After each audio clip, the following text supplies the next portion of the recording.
Hello, friends, and welcome back to the While We're Waiting Hope After Child Loss podcast. I'm Jill Sullivan, your host and one of the co-founders of the While We're Waiting ministry. This is a podcast of stories of devastating loss and grief and heartbreak and struggle, and stories of hope and healing and faith and, yes, even joy. Underlying every conversation is the hope we have in Jesus Christ, which makes it possible to not just survive the loss of a child, but to live well while we're waiting to see them again in heaven one day. You can learn more about our ministry and the free bereaved parent retreats we host by visiting our website at www.whilewe'rewaiting.org. Welcome to episode number 198, which is a continuation of my conversation with Michelle Ferris about the loss of her only son, Corbin. Before we get into that discussion, though, I want to put in one last plug for the Our Hearts Are Home conference coming up this Friday and Saturday, April 12 and 13 in Lynchburg, Virginia. It includes an amazing panel of speakers, several of whom have been guests on this podcast: Gary and Laura House, Melanie D. Simone, Carol Brown, Hal and Elizabeth Barge, Lisa Thacker and her husband Kirk, along with a number of other amazing speakers. You can participate either in person or online, and registration information is available at ourheartsarehome.org/conference. The cost is very affordable, and there are even scholarships available if you're in need of that. I know it's only a couple days away, but it's still not too late to sign up. The link is in the show notes. Now to our guest. Michelle is a single mom who tragically lost her only child, her son Corbin, on the 4th of July in 2020. We began our conversation in last week's episode, so today is a continuation of that.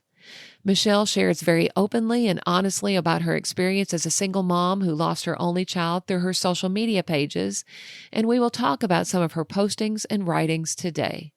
I believe you'll be blessed by listening in. One thing I really appreciate about you is that you are very open and honest in your social media pages about your grief journey. And if it's okay with you, I'd really like to ask you about some of your posts. Sure. Yeah, you posted some mourning thoughts. I mean, just in preparing for this interview, I went back through your social media and just picked out some things. You know, I've read them through the years since I've met you, but I wanted to specifically ask you about some of them. And there was a post on November 3rd, 2020, about mourning thoughts. And then you reposted them. They probably came up in your memories and you reposted them just this past November about how staying busy is not a solution to grief. Talk about that. Yeah.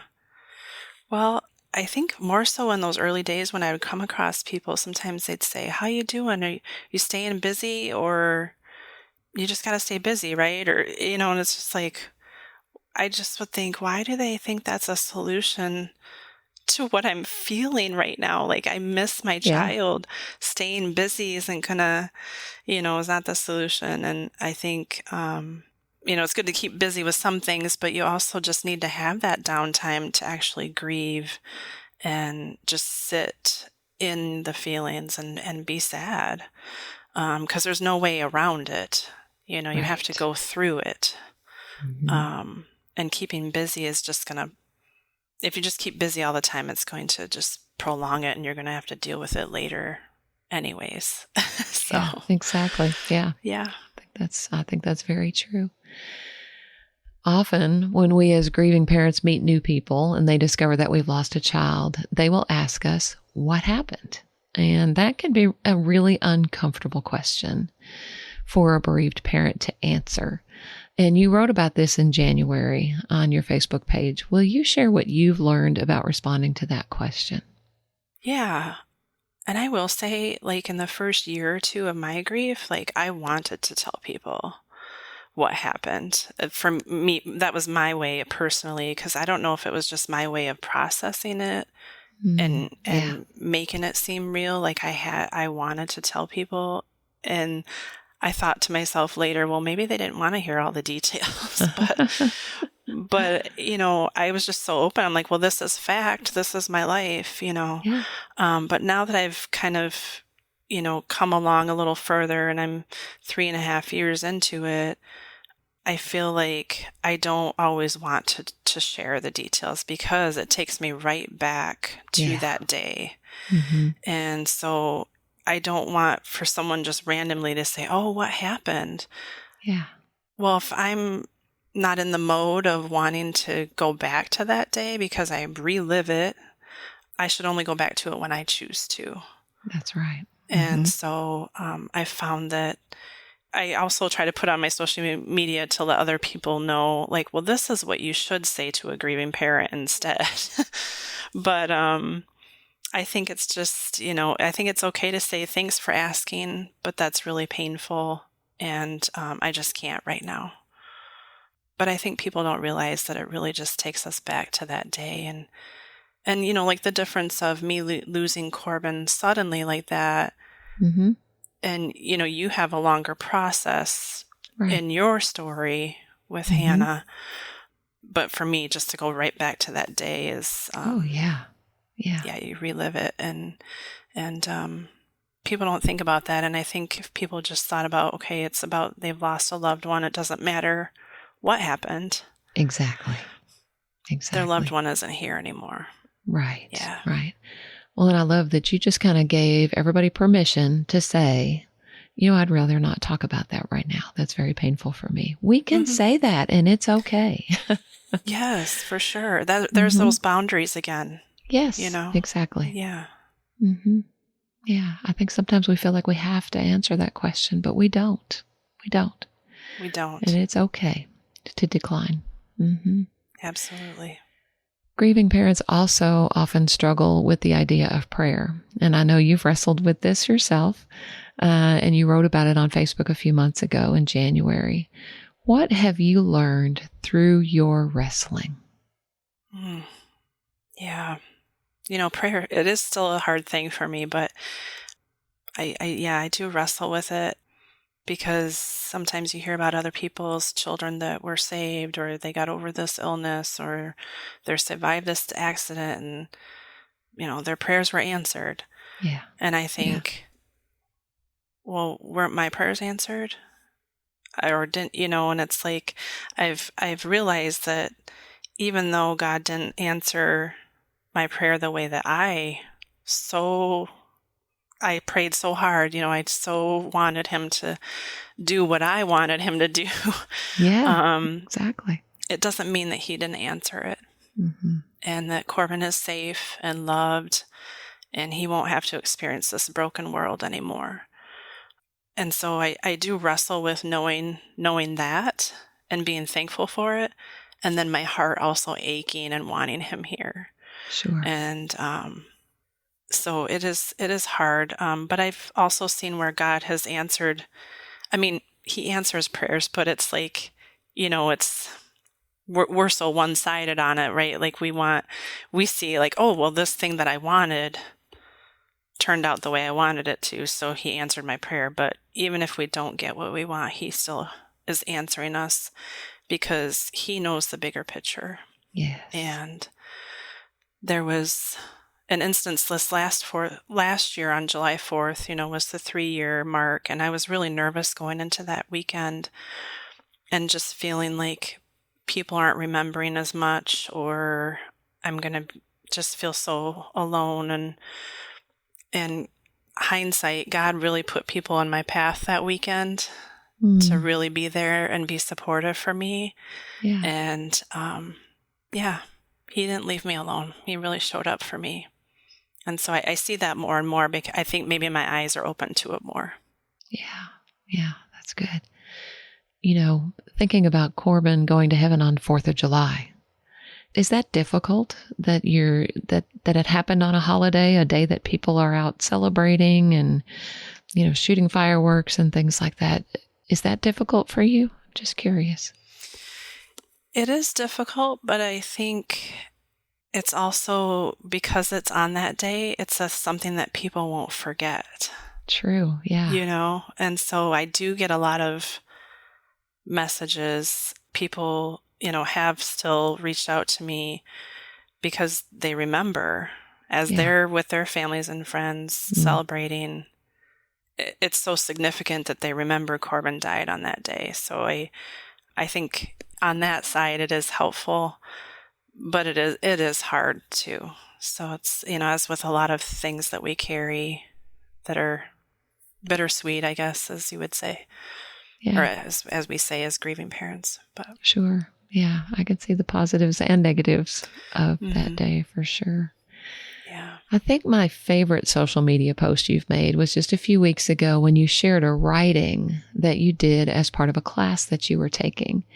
And the writing prompt was, if your grief could speak, what would it say? And I love that prompt for just to begin with. And I really liked your response. Would you mind sharing what your response was to that? I just thought it was beautiful. Sure. Yeah. Thank you. My grief is many things. Grief is contradictory. It's loving my son so deeply and missing him so much that my heart hurts. It's anger. Why did this happen? Why did God take my only child, my everything? Why? And what now? Who am I? What will become of me? Grief is questions. What is important? What do I have time for? What do I have energy for, the mental capacity for? I'm lonely, but I want to be alone. I want to be with others, but I don't. I want to scream, and I don't want to speak. Grief is lonely. I live here and in the past. Grief is my companion now, a companion I didn't want, I didn't ask for. I want my son, not this companion called grief. Grief is love. Grief is here because I loved. That love came in the form of a son, made me a mother. Grief is heavy. I have to shift it around, sometimes holding it with both hands. Other times I can carry it on my side or my back. It both can feel lighter in moments, but also has become part of me, so I get used to carrying it. I'll never put it down. This grief will be with me forever, as my love for my son is forever. Love hard, grieve hard. What is my purpose in this grief? To continue to love Corbin, to show others him through me. What are you saying to me, grief? Why are you so loud? Because love. Mm-hmm. Yeah, grief is loud, isn't it? It is loud. Mm-hmm. Yes. Mm-hmm. Yep. The absence of Corbin is loud. Yeah, exactly. And it's always there. Right. It's funny how the absence of someone is always there. Yep. Mm-hmm. In so many different things. Yeah. Mm-hmm. Mm-hmm. I loved what you shared there because I could relate to every bit of it, and there's such a contrast there. I want to scream, but I don't want to speak. It's just, it's all contrasts. And I think that is just a picture of a grieving parent on so many levels. So thank you so much for sharing that. You also wrote a poem early on in your grief that were as if Corbin were speaking. They are words from Corbin's perspective. Would you mind sharing that with us? Yeah, thank you. I appreciate that. I will say that in the first couple of weeks after Corbin died, I pictured him saying to me in my head, "Mom, you should see it here. It's amazing. Just hold on and you'll see." Mm-hmm. Yeah. So that later led to me shortly after writing this poem called Just Hold On. I know your heart hurts. Just hold on and you'll see. I see the pain in your tears. Just hold on and you'll see. I know you love and miss me. Just hold on and you'll see. I see you feel broken. Just hold on and you'll see. I know you are angry and lost. Just hold on and you'll see. I see the loneliness in you. Just hold on and you'll see. You are in God's hands. Just hold on and you'll see. He has a plan for you. Just hold on and you'll see. I'm home with him. Just hold on and you'll see. It's amazing here. You should see it. Just hold on and you'll see. You are one day closer. Just hold on and you'll see. Just hold on, Mom. I love that. I hope that encourages someone who's listening to just hold on. Yeah. Because they're going to see too. Yep. Yeah. Now, were you a writer at all before Corbin went to heaven? No. I know you said you went out and bought a journal, so you must not have been writing too much. No. And no, I was not a journal. And a writer, as far as journals go, I had periods of times over the years where I would start writing, but I didn't ever really keep up with it. So, Yeah. but writing poems, that was not something that I really did before, but it has helped me. First couple years of my grief, especially, I wrote quite a few. They're short poems, but Yeah, sure. it has helped me get my feelings out. Yeah. For It sure. seems to me like a gift that God has given you to help you process your feelings and get them out. And you getting your feelings out, I think, is helpful to others that read them. So I think that's great. I hope so. Yeah. Yeah. There's a very special piece of driftwood at that beach where Corbin met Jesus. Talk about that driftwood. Yeah. So my brother had made a really beautiful cross out of driftwood for Corbin and put close to that area. He carved his name in it. It was beautiful. Unfortunately, about a year later, somebody had cut it down. But in that time, before it was cut down, I discovered a piece of driftwood on the beach a little bit further down, but pretty close to the same area, that to me looked like a misshapen heart. And in the inside of it, because the wood, made the shape of a heart. And I just thought, wow, that looks like a heart. And I look for things that have hearts now, like rocks and leaves and clouds. And so I discovered that. Actually, it was on the first birthday that I had for myself after Corbin died. I discovered that driftwood heart on the beach. So I love to go visit it, go see, because it changes every time, with the sand and the water and the sun. It either gets buried more or it gets unburied. And it just seemed like a really poignant kind of thing to find there. Yeah.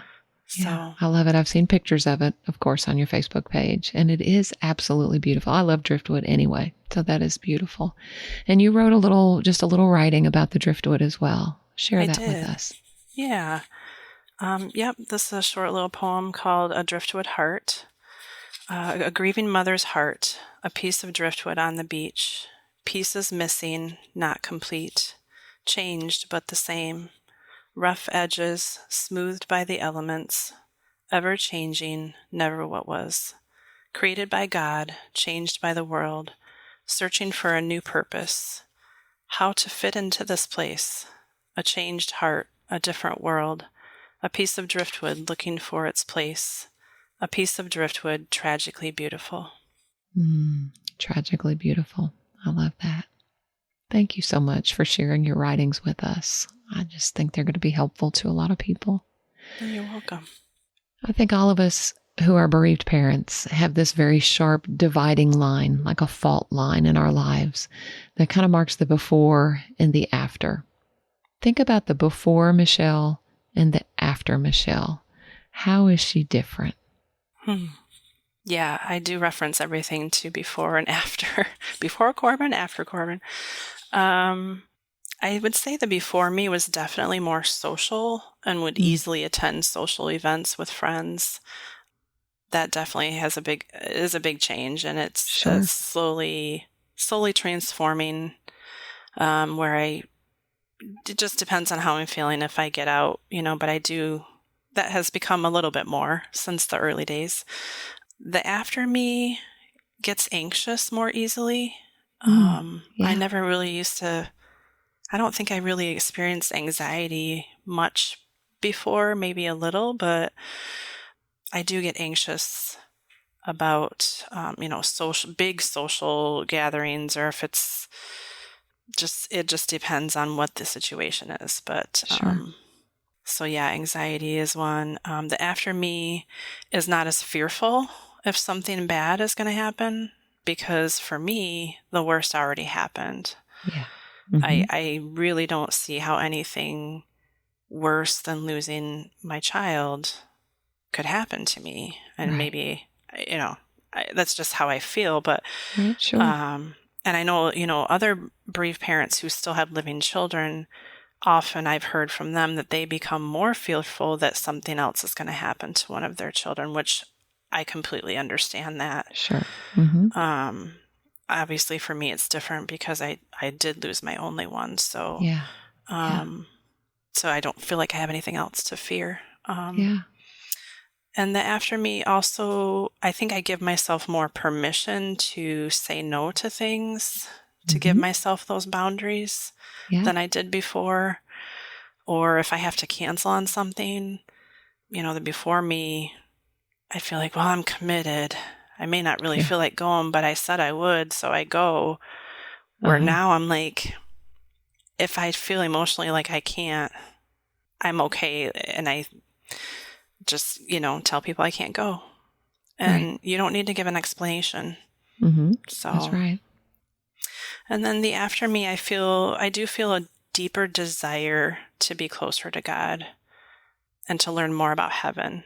I want to Mm-hmm. be where Corbin is. And Yeah. I think more of an intimacy in when I read the Bible and Yeah.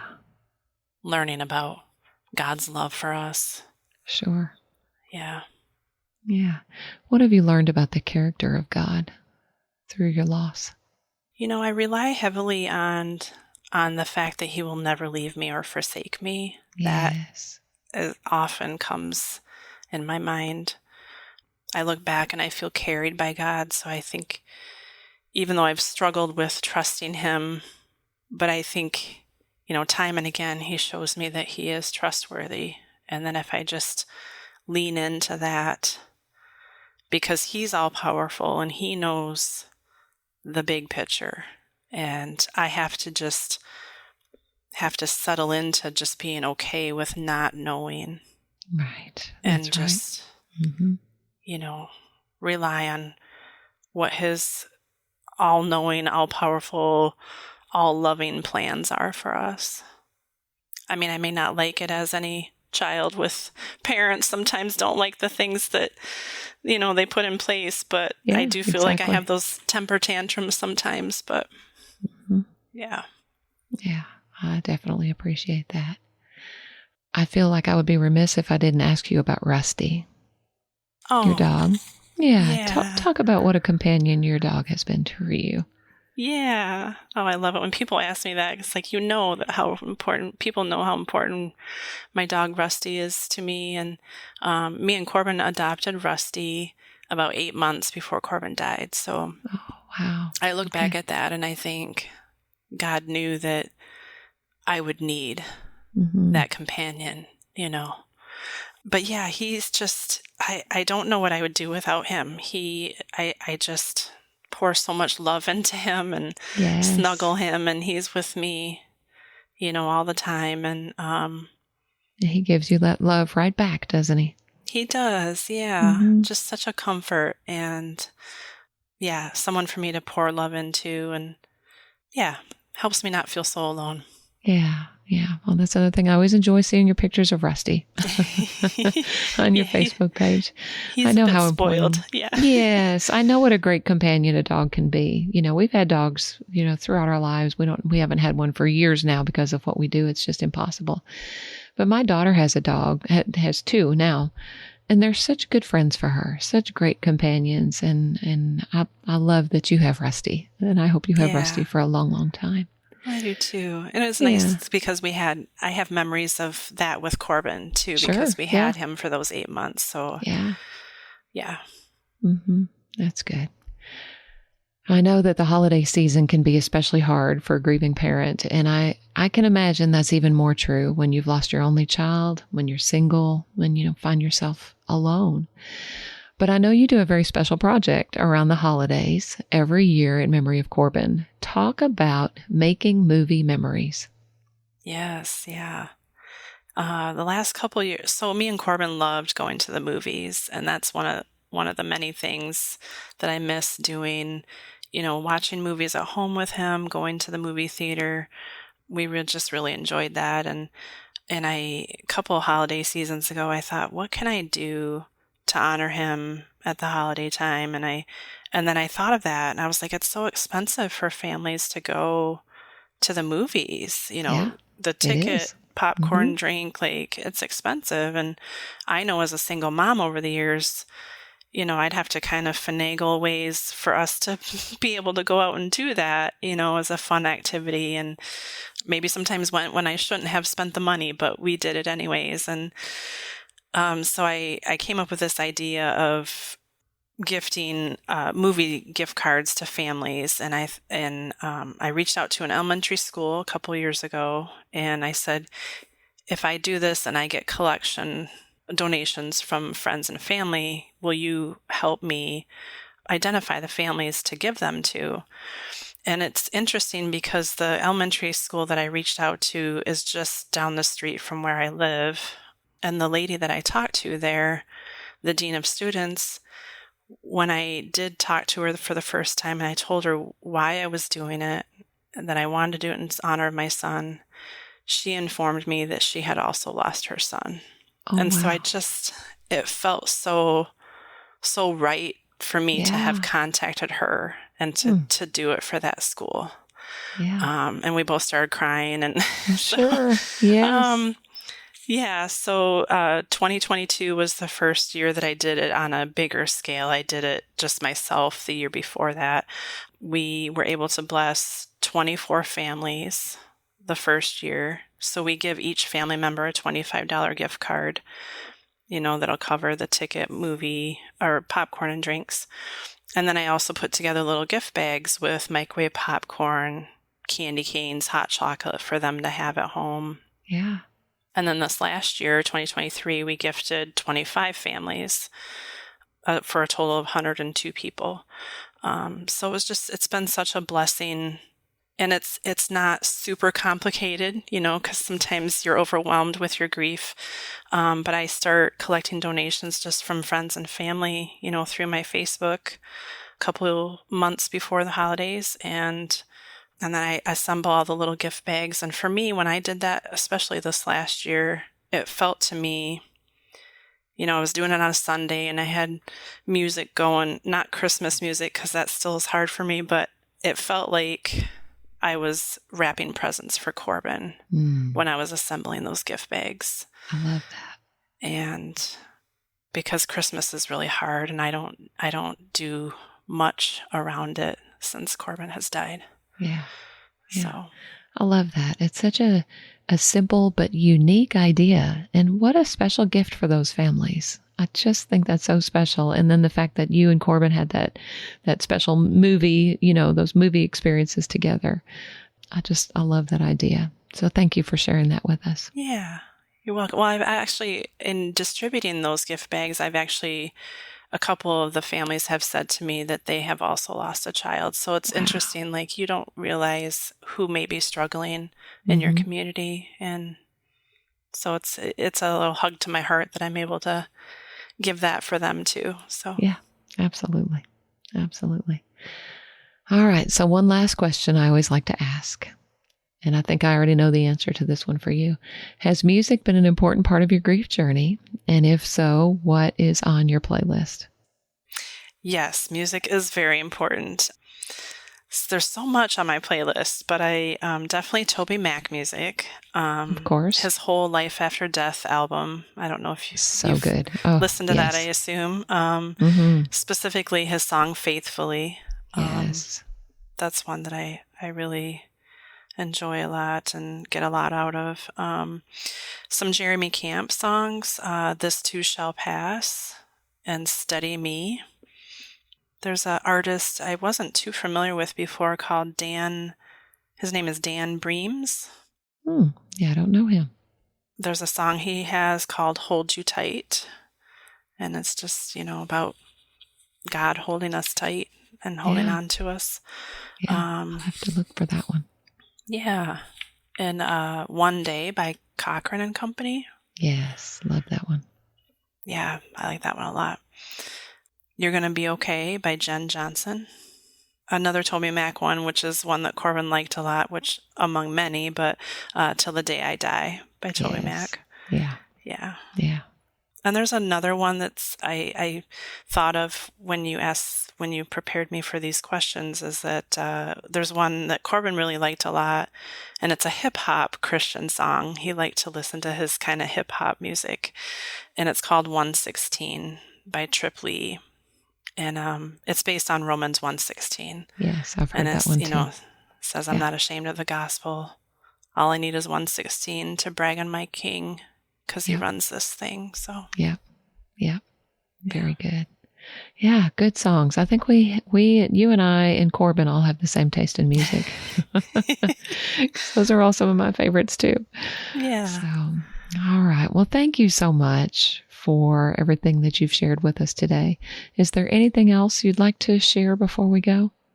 I would just like to invite anybody, if they ever want to reach out to me, especially like you mentioned, moms that have lost, or parents that have lost an only child, because I know that it just has different layers to the grief, and to just hold on. Yeah. God will redeem this brokenness. Yes. That's the promise. That's what we look forward to. Is it okay if I put your Facebook information in the show notes? So if people want to reach out to you, they can, or at least even just send you a friend request on Facebook and follow you. Okay, absolutely. Good. Yeah. And I love how intentional you've been about seeking out community with other grieving moms. And I think that's been helpful for you. And I think that's going to be helpful for a lot of people. That's just it's so important to make those connections with other people that understand. And I appreciate the way that you've done that. Oh, thank you. It has been very important to me. And I think it is important. I know everybody does things differently, but for me, it feels also a way of continuing all these things I do in my grief, of showing my love for Corbin and giving love to others and showing God's love as well. So, yeah, and I think all of that has equipped you to minister and just to be an encouragement to other grieving moms. So, yeah, I'll put your contact information in there, and hopefully some moms may reach out to you. Okay. Sounds all right. good. Well, thank you so much. I've enjoyed our conversation today. Thank you, Jill. I have enjoyed it too. Thank you so much for joining me for another episode of the While We're Waiting Hope After Child Loss podcast. If this podcast has been a blessing to you, please take just a moment to leave a rating or a review, and please feel free to share it with someone you know who might be helped by it. We're so grateful for all of you who come back and listen every week, and those of you who may be listening for the very first time. I hope God has used it to encourage you today and to help you live well while you're waiting.